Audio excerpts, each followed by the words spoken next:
नमस्कार, मी डॉक्टर माधव पवार आणि आपण बघताय रोकटोक. मित्रांनो, राहुल गांधी म्हणतो 50% आरक्षणाच्या भिंती आम्ही पाडून टाकू. जास्तीत जास्त आरक्षण 50% देऊ शकतो, त्याच्यापुढे कायद्यानुसार देता येत नाही.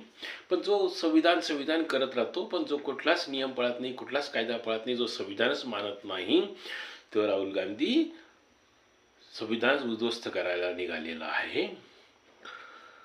मतदाना भुलवण्यासाठी तो सांगतो की 50% आरक्षण आम्ही भिंती पाडून टाकू. ते एवढं सोपं आहे का?